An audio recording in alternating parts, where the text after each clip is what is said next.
কারণ আপনারা জানেন ডিজাবেলটা একটা ভালো সম্ভাবনা আছে যদি আমরা ডিজাবেলদেরকে ক্রিকেটটা যদি ভালোভাবে চালু করতে পারি একটা ওয়ার্ল্ড মানে যেভাবে আমরা অপরচুনিটি পাই ওয়ার্ল্ড চ্যাম্পিয়নের একটা সম্ভাবনা আছে কারণ বাংলাদেশের ডিজাবেল প্লেয়াররা কিন্তু স্ট্যান্ডার্ড অনেক ভালো।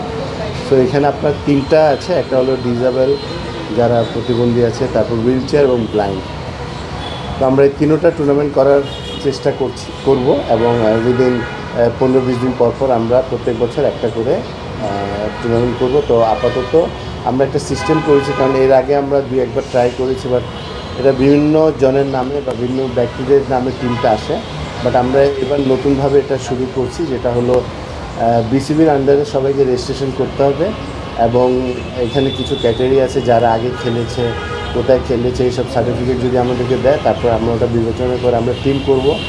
টিম করার পর যারা ভালো খেলবে ওখান থেকে আমরা যেমন বিসিএল যেটা করছি আমরা ঠিক ওইভাবে একটা ফ্র্যাঞ্চাইজি টিম করব এদেরকে নিয়ে, এবং ওখান থেকে যারা ভালো করবে তাদেরকে আমরা ন্যাশনাল টিমে পিক করবো। এবং এটার করার উদ্দেশ্য হলো যে বিভিন্ন জায়গায় বিভিন্ন নামে কিন্তু বাংলাদেশ নাম দিয়ে কিন্তু ট্যুরটা হয়, গত 8-10 বছর দেখেছি, সেটাতে কিন্তু অনেক সমস্যা তৈরি হচ্ছে। বিদায় আমরা এটা একটা গুছিয়ে করার চেষ্টা করব এবং আল্লাহর মতো সবাই যদি সহযোগিতা করে তাহলে এটা একটা ফিউচারে খুব ভালো একটা টুর্নামেন্ট এবং দেশের জন্য ভালো জিনিস হবে।